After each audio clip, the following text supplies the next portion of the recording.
Yo pienso que estamos en un momento importante, creo que estamos avanzando en el camino correcto.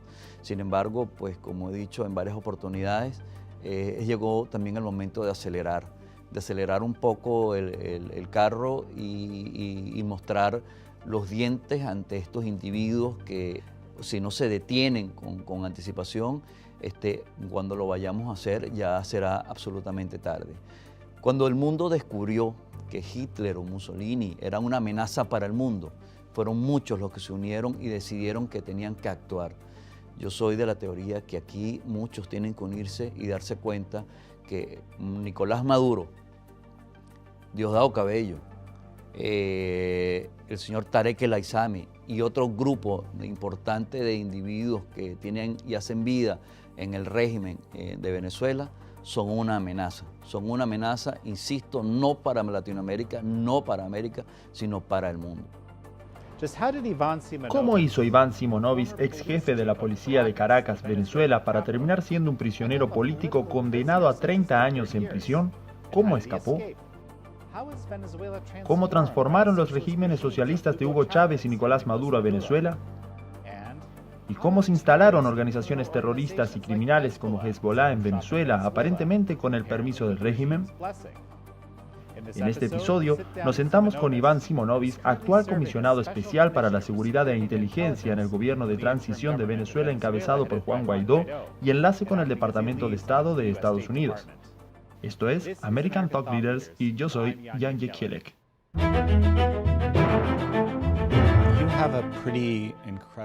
Usted tiene una historia bastante increíble. Comenzó siendo uno de los comisionados de policía, creo yo, más conocidos del país, en la capital, Caracas, y terminó pasando 15 años en prisión. Primero que todo, ¿cómo sucedió? Yo empecé como detective de la Policía de Investigación Criminal en el año 81. Escalé por cada una de las jerarquías, trabajé en diferentes áreas de la investigación criminal. Fui jefe de la Unidad de Operaciones Especiales y ya ocupando cargos de alto nivel, pude establecer contacto y trabajar conjuntamente con el comisionado Bill Bratton. Él en ese momento acababa de dejar el cargo de comisionado de policía en Nueva York y esas estrategias que se implementaron en la ciudad de Nueva York, nosotros tratamos de implementarlas en Caracas para poder reducir el crimen en esta ciudad. Varios de los cursos que yo hice de mejoramiento profesional fueron acá en los Estados Unidos, con el Departamento de Estado, con el FBI y otras agencias de investigación e inteligencia. Eso me dio a mí una categoría especial dentro de mi país, pero además de eso también fue utilizado como en mi contra, porque una vez pues que el sistema político de Venezuela cambió con la llegada de Hugo Chávez, los comunistas que llegaron al poder empezaron a ver en mí no un amigo, sino un enemigo. Entonces, ahí empezó a desmontarse, o sea, empezó a hacerse una campaña en contra de mi especialidad y mi conocimiento, donde me atribuían inclusive que yo era un miembro de la CIA y este tipo de cosas. Luego así, en el año 2002 hubo una impresionante manifestación en Caracas, donde más de 1 millón de personas fueron al Palacio Presidencial a solicitarle a Hugo Chávez su renuncia, porque ya era inminente sus características pues, de dictador. Las personas fueron recibidas por simpatizantes de Hugo Chávez y les dispararon a las personas que fueron a ejercer este derecho de reclamo. Ahí murieron 19 personas y por lo menos unas 100 resultaron heridas. Hugo Chávez entregó el poder o salió del poder durante 3 días y luego regresó con el apoyo de la Fuerza Armada. En ese momento ellos empezaron a reescribir la historia en Venezuela. Nosotros, en lugar de ser las personas que salvamos vidas, fuimos acusados de causar muertes. Hubo un alegato que todavía, yo siempre lo he dicho, que no tiene sentido en ninguna parte del planeta Tierra, porque ellos alegaban que las personas que dispararon en la manifestación eran porque estaban ejerciendo un legítimo derecho. ¿Cómo se ejerce un legítimo derecho una persona que no está autorizada para portar armas, no está investido de autoridad, contra un policía totalmente uniformado e investido de autoridad? Pero esas son las cosas pues extrañas que suceden en el país. Ya Hugo Chávez tenía el control del Poder Judicial y el caso es que fuimos a un juicio que fue totalmente amañado y, como dije anteriormente, pues yo era el blanco principal porque había sido entrenado o por haber participado en algunos cursos de mejoramiento profesional en los Estados Unidos. Este juicio se dilató aproximadamente 3 años y medio y al final unos compañeros de la policía uniformada y yo fuimos condenados a 30 años de prisión. 30 años de prisión es la pena máxima que existe en mi país. A mí me mantuvieron detenido en la sede de la policía política. Ahí estuve los primeros 9 años de prisión, donde solamente tuve acceso al sol 33 días. Todos los demás estuve encerrado en una celda donde yo no sabía si era de día o de noche, no sabía si llovía, si hacía sol, no se sabía nada, no sabía nada de lo que pasaba en el mundo exterior. Esos fueron los primeros 9 años de prisión. Luego de estos 9 años de prisión. Para aclarar esto, ¿estuvo en confinamiento solitario durante estos primeros 9 años? No, es decir, yo estaba en un pasillo donde había capacidad para poner 10 presos políticos. Durante 9 años los presos políticos fueron cambiando, el que no cambiaba era yo siempre era el mismo. Pero bueno, por ahí pasaron diferentes figuras políticas, pasaron militares, pero mi condena era de 30 años, mi condena era la pena máxima que había. Entonces, así como despedí muchas personas, recibí personas que llegaron presas y despedí personas que obtuvieron la libertad. Luego de estar todo ese tiempo en esta celda, en esta mazmorra, mis condiciones físicas empezaron a deteriorarse y empecé a presentar problemas de todo tipo, algunas patologías un poco más complicadas unas que otras. Problemas de la vista, problemas en la columna vertebral, yo tengo una lesión grave en la columna, problemas con la respiración, problemas arteriales, todas estas cosas se fueron poniendo cada vez peor porque, insisto, pues encerrado dentro de una celda que medía 1,5 metros por 1,5 metros, que no tenía ni baño, no tenía ni siquiera un sitio para ir. Mis abogados, en especial mi esposa es abogado y ella me ejerció mi defensa. Reclamó sobre mis condiciones de reclusión y todo eso se llevó a diferentes instancias nacionales e internacionales hasta que llegó un momento donde el régimen, viéndose en evidencia de las atrocidades que estaban cometiendo en mi caso y en otros casos, decidieron sacarme de esa celda donde estaba, pero no para otorgarme una libertad, ni mucho menos, sino me mandaron a una cárcel militar. Se conoce como, el nombre de esa cárcel militar es en Ramo Verde, está en un sitio montañoso a unos 40 minutos de la capital. En esa cárcel, pues mi condición médica tampoco mejoraba porque a la final seguía estando en una cárcel.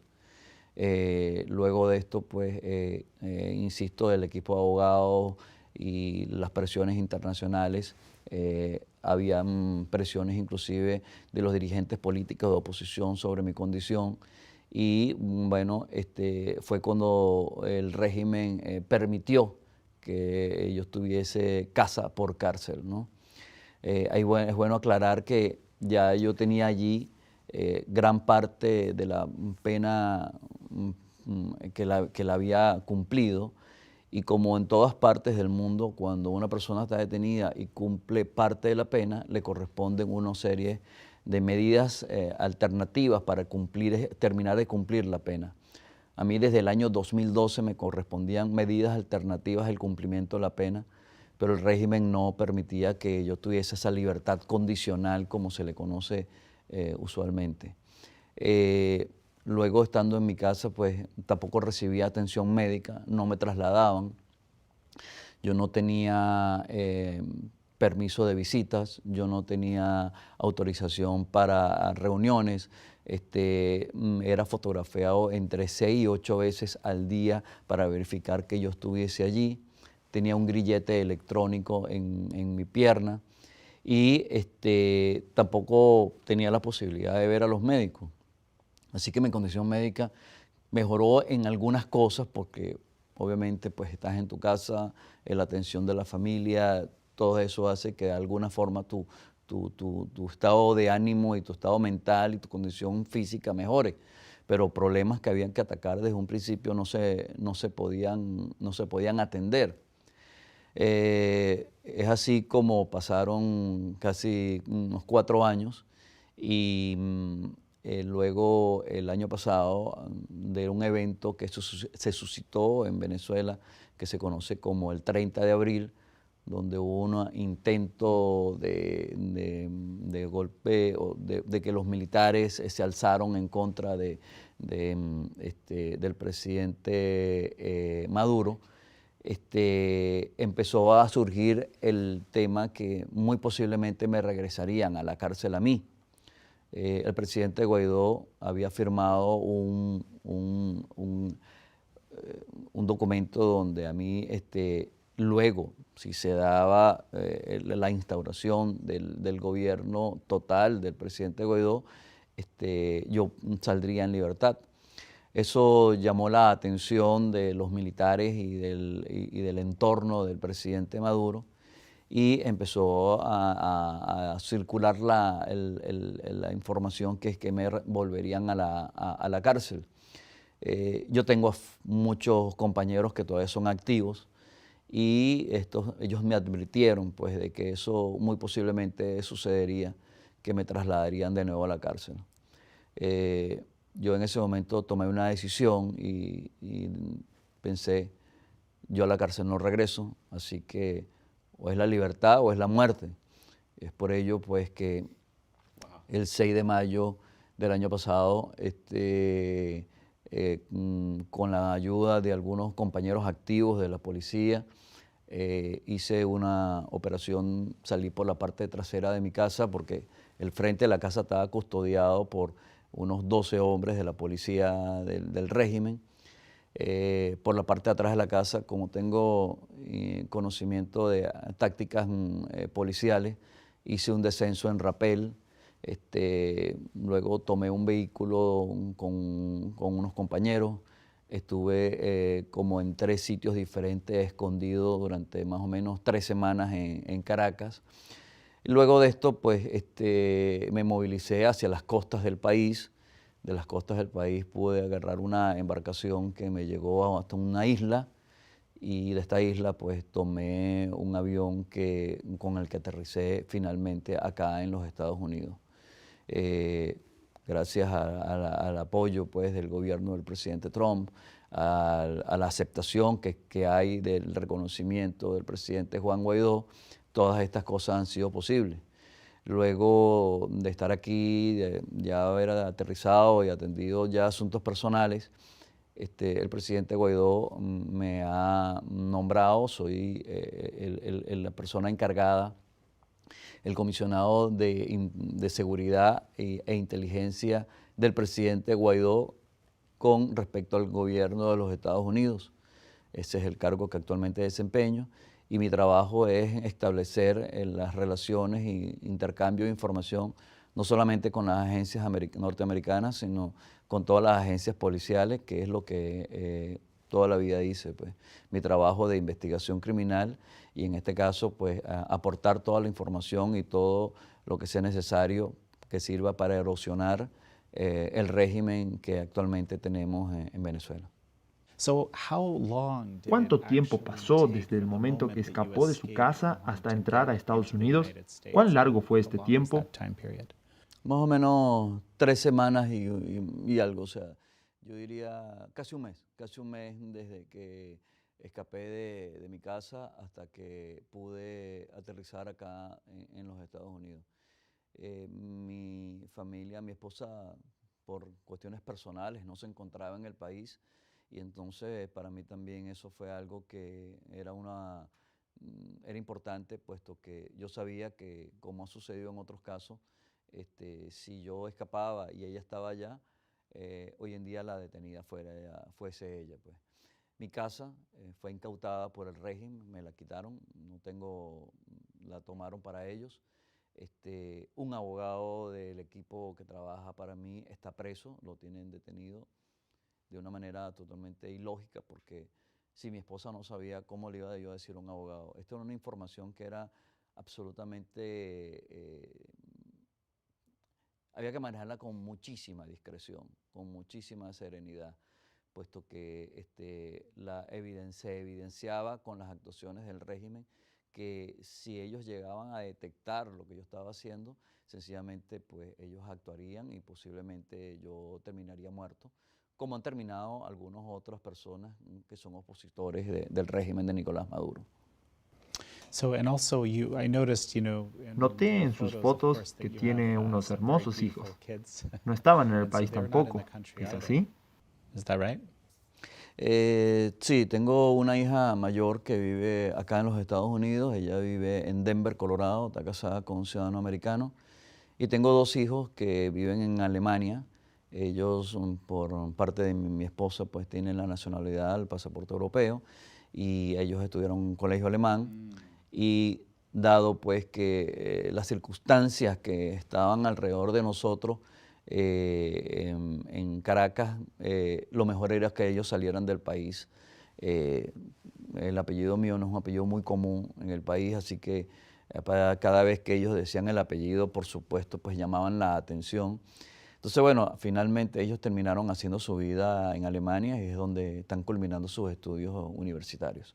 Es una cantidad increíble de tiempo para estar así, incluso antes de ir a su casa con su esposa, aunque seguía encerrado. Durante esos 10 años, ¿cómo se mantuvo unida la familia? Eso es una muy interesante pregunta. Yo creo que ahí entra en juego algo que son los valores familiares.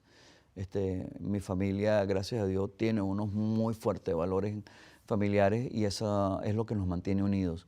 Yo creo que simplemente pues asumimos esto como un reto. Son cosas que pasan a las familias les pasan diferentes cosas. Puede ser una enfermedad, puede ser una tragedia económica, puede ser, en este caso, pues nuestra tragedia fue esta y tenemos que asumirla con seriedad, responsabilidad y si esta es la que nos tocó, tenemos que lidiar con ellos y salir adelante. Y es el mensaje que nosotros siempre dimos a nuestros hijos, que mantenernos unidos era lo que nos iba a dar la fortaleza para poder afrontar todo y salir airosos de esta situación. Vayamos un poco más atrás en el tiempo. ¿Qué rol tenía usted cuando Chávez llegó al poder? ¿Cuál era su rol en la policía en ese entonces? Cuando Hugo Chávez llegó al poder, yo en ese momento estaba en la Policía de Investigación Criminal, en la Policía Técnica Judicial, y yo era el jefe nacional de operaciones. O sea, mi cargo era supervisar y auditar todas las actividades operativas que existían dentro de Venezuela desde el punto de investigación criminal.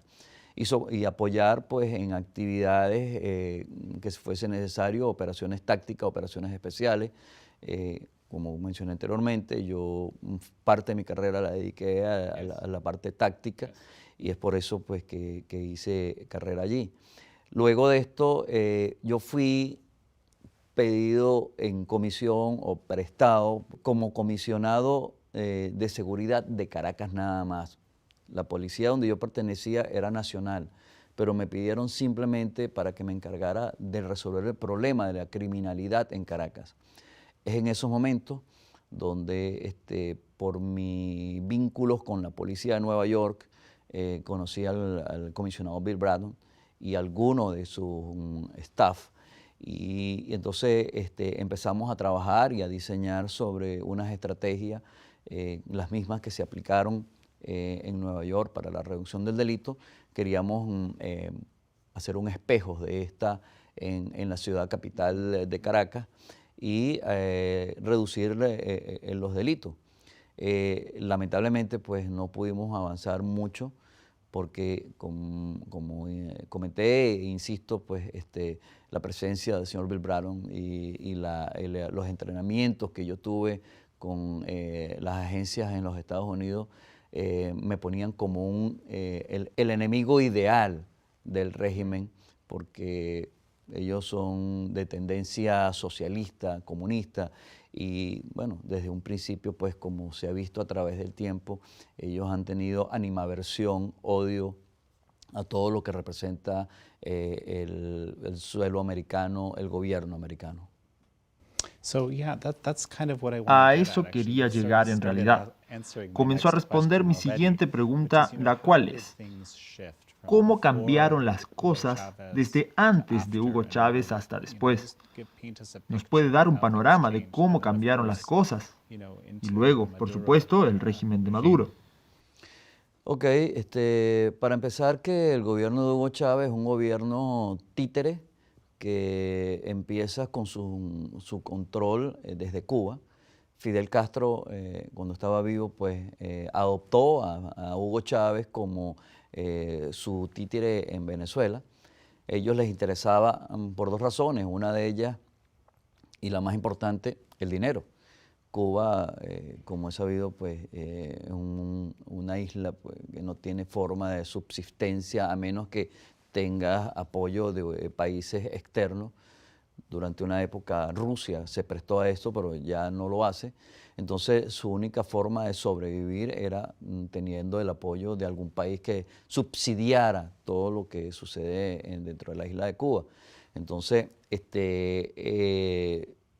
esa fue una de las razones por las que Fidel le interesaba mucho hacerse del control de Venezuela. Por otro lado, hay una organización que se llama el Foro de Sao Paulo. El Foro de Sao Paulo no era más que una congregación de socialistas y comunistas, que yo digo más bien de criminales, que en Latinoamérica han tratado de impulsar la instauración del socialismo. Entonces ahí donde está Kirchner, donde está Evo Morales, quien recién acaba de salir de Bolivia, Brasil, que también ha tenido cambios importantes, y dentro de ese grupo estaba Hugo Chávez. Fidel Castro era el hijo predilecto, Hugo Chávez, perdón, era el hijo predilecto de Fidel Castro, y por esas dos razones es que habían esas alianzas. ¿Cómo cambió Venezuela? Bueno, cambió radicalmente, dio un giro de 180 grados. Los valores y principios que nosotros clásicamente conocemos y teníamos empezaron a cambiar. Existe una firme convicción socialista, pero que maneja un grupo élite dentro del régimen de Nicolás Maduro, que son los que se han enriquecido. Todo lo demás es una estafa que le han vendido a muchas personas incautas, haciéndoles ver que si tú le quitas al rico y le das al pobre, sencillamente la economía va a estar mejor. Lo cierto es que a la final más de 7.000 empresas privadas han dejado de operar en el país. La industria petrolera, que es la organización más importante desde el punto de vista financiero y que es lo que provee a Venezuela de sus mayores ingresos, está totalmente acabada. Todo el entrenamiento, todo el staff de gobierno ha sido influenciado con estas nuevas teorías socialistas. Muchos de los policías o muchos de los individuos de la Fuerza Armada les han lavado el cerebro y les han hecho ver que el socialismo es, digamos, la vía correcta para que los pueblos puedan surgir. Y la final, pues, para muestra un botón, Venezuela está, según las organizaciones que hacen actividad que analizan el comportamiento económico, ponen a Venezuela en una situación totalmente paupérrima. En Venezuela no hay comida, en Venezuela no hay medicina. La criminalidad mata aproximadamente unas 25.000 personas al año y estamos hablando de un país que era de 30 millones de habitantes. Hoy en día hay menos de 25 porque en los últimos 2 años han salido del país más de 5 millones de personas buscando, no están buscando un sueño, están buscando sobrevivir. Porque una cosa es que tú vayas a un país, tú dices, yo me voy a los Estados Unidos por aquel lema del sueño americano. No, la gente lo que ha salido del país ha salido precisamente porque lo que quiere es sobrevivir. Es una economía que está totalmente en el piso. Sin embargo, ellos siguen manteniendo un control férreo sobre la Fuerza Armada y un número muy pequeño de generales son los que, digamos, mantienen el control de esto y lamentablemente pues no hemos podido avanzar hacia la democracia que se merece el país y que necesitamos retomar. En Venezuela lo que está instalado es un régimen totalitarista donde quien no comulgue y quien no esté de acuerdo con las ideas que promueve el dictador Nicolás Maduro y su entorno, sencillamente termina preso o muerto.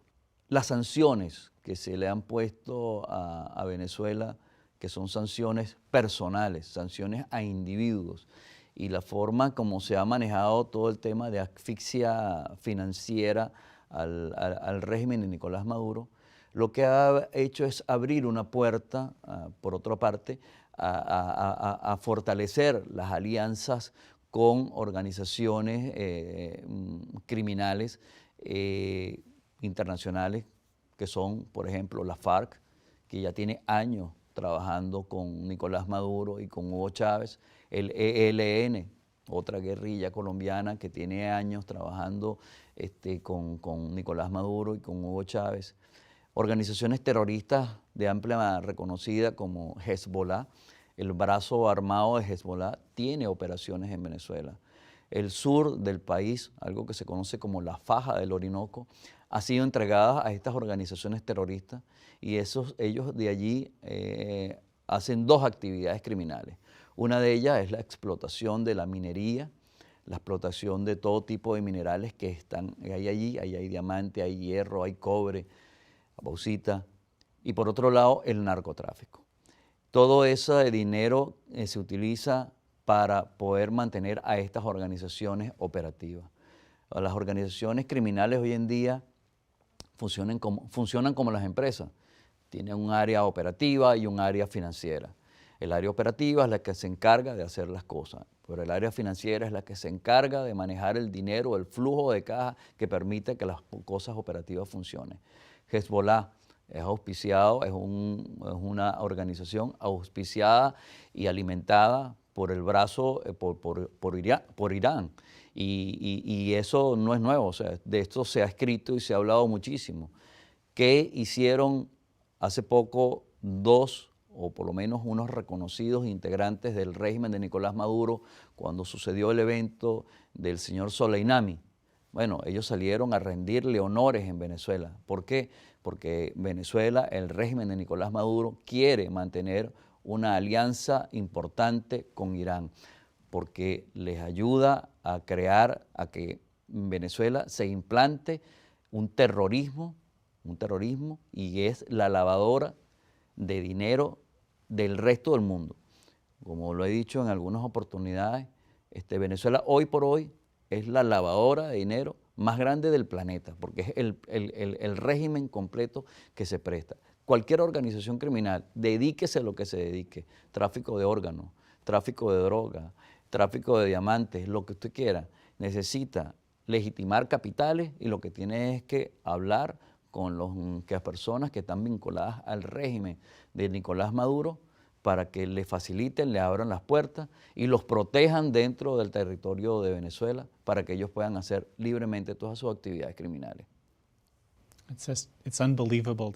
Es increíble oír esto, pero por supuesto el secretario Pompeo ha hecho referencia de estas actividades de Hezbollah a sueldo. Creo dijo, ¿es esto en lo que está trabajando con las fuerzas del orden y la comunidad de inteligencia aquí en Estados Unidos?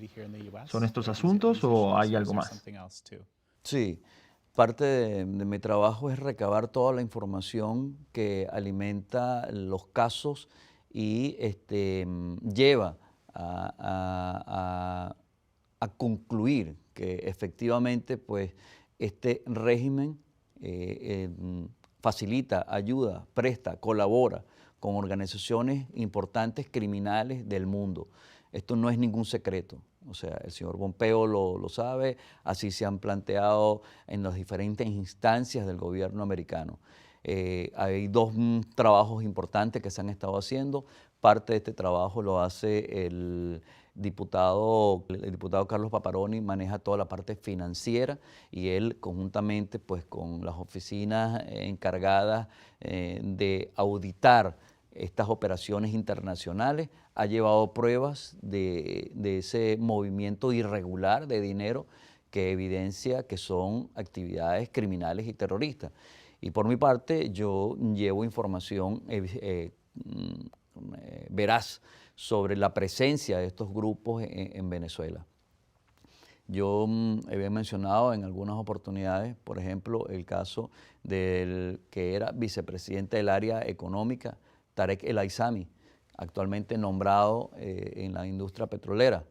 Es un señor que su padre, origen sirio chií, y él toda la vida ha tenido vínculo con Hezbollah. Cuando estuvo en sus años de la universidad, hubo investigaciones que determinaron que él hacía actividades de ocultamiento de droga o vehículos robados que eran para patrocinar o ayudar a los grupos terroristas, en este caso Hezbollah. Hoy por hoy, con una posición muchísimo más fuerte y una posición muchísimo más grande, se ha convertido en el individuo clave a nivel latinoamericano, como con algunos otros simpatizantes de estos grupos, para facilitar ese flujo de caja que necesitan estas organizaciones terroristas. He hecho hincapié en todas y cada una de las reuniones que voy a los representantes del gobierno de los Estados Unidos, advirtiéndole que pues a 1.200 millas de Florida, de los Estados Unidos, se concentran las organizaciones criminales más mortíferas del planeta. Ahí están trabajando y planificando y haciendo cosas que si no se actúa con rapidez, si no se actúa con diligencia, esto pudieran convertirse en una amenaza no solo para Latinoamérica, no solo para América, sino para el mundo. Estaba leyendo la carta que le dio al presidente Trump y usted decía algo que me impresionó, que era, salvar a Venezuela es salvar al mundo. Creo que entiendo ahora con lo que me está contando. Obviamente, en este punto no va a volver a Venezuela, pero ¿qué esperanza ve en este momento y qué debería hacer la comunidad internacional? ¿Qué debería hacer Estados Unidos, según usted, ahora? Lo primero que hay que decir es que al presidente Juan Guaidó lo reconocen 60 países y dentro de estos países están los poderes más importantes económicos y políticos del planeta. Él Eso ya te hace ver pues, que hay una legitimidad importante del reconocimiento al presidente Guaidó y todos los que conformamos su gobierno. Por otro lado, ha sido absolutamente contundente, decidido y claro el apoyo del presidente Trump y su staff de gobierno. El señor Pompeo, Elliot Abrams, todos no solamente se preocupan, sino se ocupan también por hacer las diligencias que sean necesarias para restaurar la democracia en el país. Yo pienso que estamos en un momento importante, creo que estamos avanzando en el camino correcto. Sin embargo, pues como he dicho en varias oportunidades, llegó también el momento de acelerar un poco el carro y mostrar los dientes ante estos individuos que si no se detienen con anticipación, cuando lo vayamos a hacer ya será absolutamente tarde. Cuando el mundo descubrió que Hitler o Mussolini eran una amenaza para el mundo, fueron muchos los que se unieron y decidieron que tenían que actuar. Yo soy de la teoría que aquí muchos tienen que unirse y darse cuenta que Nicolás Maduro, Diosdado Cabello, el señor Tarek El Aissami y otro grupo importante de individuos que tienen y hacen vida en el régimen de Venezuela, son una amenaza, insisto, no para Latinoamérica, no para América, sino para el mundo. Europa recién está entendiendo que si ellos no tienen una participación mucho más activa en frenar las actividades de estas personas, se verán las consecuencias y las consecuencias muy posiblemente las terminen pagando ciudadanos inocentes. So, your case Su caso es terrible, pero increíble al mismo tiempo, porque ahora puede tener este rol de defensor de algo muy importante para usted, obviamente. Pero supongo que hay otros en Venezuela que están viviendo lo que usted vivió hasta hoy. ¿Es correcto? Sí. En Venezuela, no solamente mi caso es algo emblemático, quizás por la cantidad de tiempo que estuve detenido y porque fui uno de los primeros. Todavía hay 4 compañeros míos presos, todavía hay 4 en la cárcel, que muchos de ellos han cumplido más de la cantidad de la pena que les daría una libertad condicional. 4 policías, honestos policías. Pero además de eso hay más de 700 presos políticos, más de 250 militares. En los últimos 2 años, el régimen ha asesinado a 279 personas por participar en manifestaciones o sencillamente pues, decir lo que piensan. Esa es la realidad de lo que está sucediendo en Venezuela. ¿Y cuáles son sus próximos pasos ahora? Yo llegué a este país y en primer lugar estoy agradecido con el gobierno americano por todo el apoyo que me dio, pero estoy agradecido también con los ciudadanos americanos. Estamos haciendo una nueva vida, esto es una nueva oportunidad que se me está presentando y yo lo agradezco, no solamente por mí, sino por los millones de venezolanos que estamos aquí tratando de conseguir, de abrirnos, de hacer un nuevo sueño y tener una vida decente. Mi próximo paso es trabajar incansablemente hasta ver la libertad de mi país. Yo juré defender las leyes y es lo que voy a seguir haciendo hasta que no vea que el régimen de Nicolás Maduro desaparezca y la democracia vuelva a mi país. Yo seguiré trabajando incansablemente.